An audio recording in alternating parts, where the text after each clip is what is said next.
Le Sahel incarne l'espérance africaine. Attention, des millions de Sahéliens affrontent encore la pauvreté. Des millions de Sahéliens sont encore confrontés à la violence terroriste. Des millions de Sahéliens ont encore besoin de soins de qualité, d'une éducation, d'une formation de qualité. Il ne faut pas que mon message soit interprété comme une manière de couvrir ou de cacher ou de déformer la réalité. Je ne suis pas un propagandiste. Je suis un éveilleur de conscience et un défenseur de la souveraineté africaine.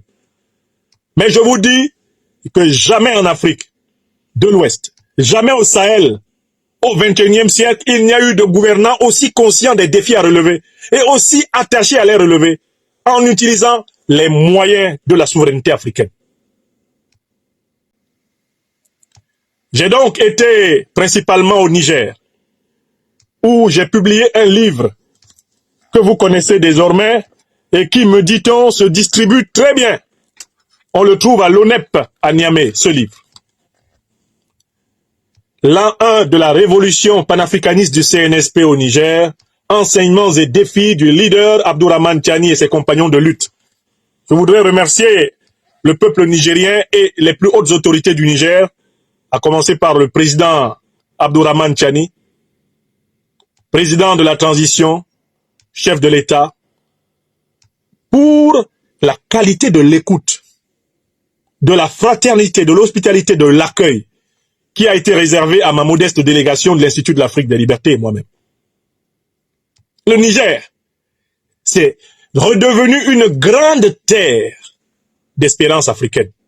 J'ai été au Mali, où j'ai bénéficié de la même bienveillance, de la même attention, où j'ai bénéficié, une fois de plus, comme au Niger, de l'amour du peuple. Et je voudrais dire ici, à mes frères et sœurs du Burkina Faso, que le président Traoré m'a fait savoir que je suis attendu parmi vous pour passer avec vous des moments comparables dans les prochains jours.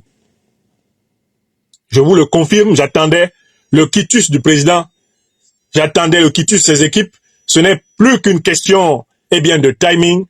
Le président du Faso m'a fait parvenir son désir de m'accorder un temps d'hospitalité et un moment de partage avec le peuple burkinabé dans les prochaines semaines. Donc je voudrais dire à chaque Africaine et à chaque Africain, où qu'il soit à travers le monde, que ce n'est pas l'espoir qui est permis, non, c'est l'espérance qui est à l'œuvre au Sahel. Le Sahel que vous avez laissé sous Bazoum, sous Damiba ou sous Ibrahim Boubacar Keïta n'est plus le Sahel que nous avons aujourd'hui. Le Sahel que nous avons aujourd'hui est un sous-continent en éveil. Et j'appelle les Africaines et les Africains à prendre très au sérieux le Sahel parce que le Sahel est la forteresse nord de l'Afrique noire. Le grand plan de déstabilisation du continent par l'OTAN, qui consistait à détruire la Libye en association avec Al-Qaïda et l'État islamique, afin d'organiser l'invasion du Sahel par les mêmes organisations terroristes créées par les renseignements généraux occidentaux, ce plan ne prévoyait pas l'apparition d'une confédération des États du Sahel. Il était question qu'après la déstabilisation de l'Afrique du Nord, l'assassinat de Kadhafi pour empêcher la fin de l'hégémonie du dollar, de l'euro et du franc CFA, il était prévu que le Sahel soit à feu et à sang et que cela justifie l'installation des bases militaires occidentales sur toute la lignée sahélienne de Djibouti jusqu'à Dakar. Puis, il était prévu dans les plans de l'OTAN que le golfe de Guinée soit déstabilisé, ce qui permettrait à la même OTAN d'imposer aux États du golfe de Guinée l'installation systématique de ces bases militaires dans la première région maritime la plus riche de la planète Terre, le golfe de Guinée. Et c'est le même plan qui est appliqué dans le grand bassin du Congo, puisque le dépeçage du Congo est organisé par les proxies de l'OTAN que sont l'Ouganda de Paul Kagame et le Rwanda de Museveni. Et ils sont chargés de maintenir la République démocratique du Congo en état de guerre, afin que le minerai stratégique dont la terre congolaise est remplie soit constamment pillé au profit des multinationales occidentales. C'est le même plan, appliqué contre le Sahel, qui s'applique contre le bassin du Congo. Je dis bien le même plan et les mêmes acteurs et les mêmes méthodes. Car on est allé jusqu'à dire que le Mozambique en Afrique australe, pratiquement en Afrique du Sud, était attaqué par des djihadistes.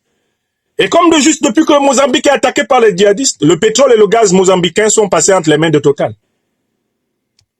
Et comme de juste, Paul Kagame a envoyé son armée, soi-disant combattre les terroristes, que ses maîtres ont contribué à installer. Oui, oui, c'est ce qui se passe. C'est exactement ce qui se passe. Donc ce plan-là a été perturbé par la naissance de la Confédération, l'Alliance des États du Sahel. Parce que la naissance de cette confédération balafre la stratégie de recolonisation militaire, économique, géostratégique, géopolitique du continent par l'OTAN. Au moment où l'OTAN a créé un commandement de l'Atlantique Sud, alors même que le sigle OTAN indique la délimitation stratégique de cette organisation militaro-politique. Organisation du traité de l'Atlantique Nord. L'OTAN ne devrait avoir des militaires surveillant les territoires que entre l'Europe et les États-Unis. Mais l'OTAN a désormais un commandement d'Atlantique Sud. Alors qu'aucun pays de l'OTAN n'appartient à la partie sud de l'océan Atlantique. Le plan de l'OTAN de recoloniser l'Afrique à travers la fragilisation terroriste, ce plan est en état d'arrêt et bientôt en état de mort parce que la Confédération des États du Sahel est née et qu'elle va devenir bientôt la Fédération sahélienne. Ce n'était pas prévu. Quand Obama disait à Issoufou, we will finish the job, il ne voyait pas apparaître la grande muraille de l'Afrique au Sahel. À l'époque, les analyses de votre serviteur n'étaient pas écoutées par la plupart d'entre vous. Je disais, et je redisais, que l'Afrique n'était pas attaquée par des djihadistes. Je disais et je redisais que l'Afrique n'était pas victime d'une guerre religieuse. Et que le concept de djihadisme avait été détourné de sa signification noble dans l'islam pour être utilisé comme un voile pour empêcher les Africains de savoir que c'est l'OTAN qui les attaque. Celui qui veut savoir qui attaque l'Afrique aujourd'hui n'a qu'à savoir qui a assassiné Kadhafi et qui a détruit la Libye. Celui qui veut savoir qui attaque l'Afrique aujourd'hui n'a qu'à aller chercher les raisons pour lesquelles Kadhafi a été assassiné, la Libye a été détruite. Ces raisons se trouvent dans la boîte mail de Madame Hillary Clinton, qui était secrétaire du département d'État américain au moment des faits, dans le cadre du gouvernement Obama. Ces emails révélés par le lanceur d'alerte, Julian Assange, à travers le fameux scandale Wikileaks, ont tout dit. On a tué Kadhafi parce qu'il s'apprêtait à mettre en place une monnaie continentale dinar or africain qui aurait mis fin à la suprématie du dollar, de l'euro et du franc CFA. C'est écrit noir sur blanc. Voilà les raisons pour lesquelles ils ont invoqué la démocratie et les droits de l'homme pour venir tuer Kadhafi, détruire la Libye, avec les deux organisations terroristes qu'ils ont ensuite envoyées dans le Sahel. Vous comprenez? Aucune Africaine, aucun Africain digne de ce nom, connaissant cette vérité qui se tait, ne peuvent mériter authentiquement le nom d'être humain. Un être authentiquement humain qui connaît cette vérité la répand partout sur la terre. Et il dit, nous savons que l'Afrique n'est pas en proie à une guerre religieuse. Laissons la religion musulmane tranquille. Elle n'a rien fait dans cette affaire. Dans cette affaire, ce sont les puissances impérialistes qui ont créé Al-Qaïda dans les années 80, qui ont créé l'État islamique dans les années 2000. Donald Trump l'a reconnu en citant nommément Obama et Clinton comme créateurs de l'État islamique. Ce sont eux qui sont cachés derrière les soi-disant djihadistes, qui sont en fait des terroristes, et ce sont eux qui arment ces organisations. Bon, c'est parce que cette vérité scientifique a fini par devenir populaire que nous, les scientifiques, qui avons mené le travail de pionniers, sommes persécutés. Vous comprenez pourquoi on nous persécute? On nous persécute parce que nous avons été pionniers de vérités qui sont devenues des évidences populaires aujourd'hui. Et c'est pour nous empêcher de faire briller les lumières de l'émancipation africaine que nous sommes pris en chasse par, eh bien, les puissances criminelles, négrières, coloniales, néocoloniales et impérialistes de cette terre. Est-ce que c'est clair pour tout le monde? Mais, puisque nous sommes désormais des millions, des dizaines de millions, des centaines de millions et des milliards à connaître cette vérité. Africaines, Africains, amis de la vérité de toutes les couleurs, ils ne peuvent pas nous vaincre. Cette soi-disant communauté internationale est une minorité mondiale. Nous, les peuples déterminés à être libres de toute domination et qui composons le monde multipolaire, nous sommes non seulement les plus nombreux, mais nous sommes les plus puissants et les plus riches de la Terre. Écrivez ça. Il faut que vous compreniez les grands enjeux de ce qui se passe sur la Terre, afin d'avoir une lecture profonde des événements qui se déroulent dans votre proximité. Vous ne pouvez rien comprendre à ce qui se passe dans votre proximité si vous n'avez pas un regard lointain sur ce qui se passe sur toute la Terre. C'est la même organisation qui est à la manœuvre. Des persécutions individuelles que tous ceux qui sont des lanceurs d'alerte, tous ceux qui sont des éveilleurs de conscience subissent, ce sont les mêmes qui ont organisé les grands massacres planétaires que nous dénonçons. Il y a une corrélation naturelle entre les puissances impérialistes, colonialistes, néocolonialistes négrières et la répression de la liberté d'expression, la répression des intellectuels, la répression des philosophes, la répression des écrivains, la répression des lanceurs d'alerte.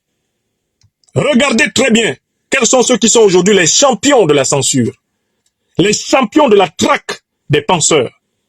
Quels sont ceux qui aujourd'hui sont les champions des accusations fallacieuses contre les innocents sur la terre? Regardez bien. Regardez bien. Et vous verrez que tout s'aligne et que vous avez, à travers notre modeste travail, une compréhension cohérente de ce qui se passe sur toute la planète. Depuis chez vous, où vous êtes, en Afrique, en Europe, en Asie, en Amérique, jusqu'au sommet, au pinacle des grandes puissances de cette terre. Vous comprenez tout, clairement, quand vous avez compris ce que nous expliquons. Et ceci me permet d'entrer dans les matières de la deuxième partie de cette conférence. Maintenant, c'est à vous. Réagissez en commentaire, partagez vos réflexions et vos idées. Si cette vidéo vous a éclairé, n'hésitez pas à l'aimer et à la partager avec vos amis. Ensemble, nous construisons l'Afrique de demain. Restez connectés sur Afrique Diverse TV pour encore plus d'informations et de débats passionnants. À très bientôt.